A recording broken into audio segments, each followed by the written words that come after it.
In today's video, I'm going to teach you how to send Gmail notifications to Slack with Zapier. We'll walk through creating a simple automation, often called a Zap, that listens for new activity in Gmail and then posts a message into Slack for you. By the end, you'll have a hands-off way to keep your team updated without constantly copying and pasting emails. First, open Zapier and go to the App Connections or Main Dashboard area. This is where you manage and create your automations. Once you're there, look for the Create button, usually at the top of the screen, and click it. From the options that appear, choose Zaps. This tells Zapier you want to build a new workflow from scratch. Inside the Zap editor, you'll see two main sections, the trigger at the top and the action below it. We'll start with the trigger. Click on the trigger area. A search box will appear for you to pick the app that starts the automation.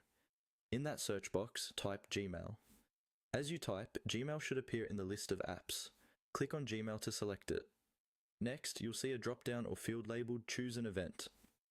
This is where you decide exactly what kind of Gmail activity will kick things off, like a new email in your inbox or a new email matching a certain search. Click on Choose an Event and then select the Gmail trigger that best fits what you want. For now, just pick the one that matches when a new email arrives or something similar. After selecting the event, confirm and move on. Now we'll define the action, which is what happens in Slack. Click on the action section in the Zap editor. In the app search box that appears, type Slack. When Slack comes up in the list, click on it to select it. Again, you'll see a Choose an Event option, this time for Slack.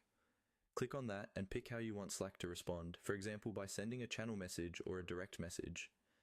Think about where you want these Gmail notifications to appear so your team actually sees them.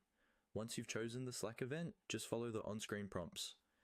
Zapier will guide you through connecting your Gmail and Slack accounts if you haven't already, choosing the specific Slack channel, and mapping fields from the email, like the subject line or sender, into your Slack message.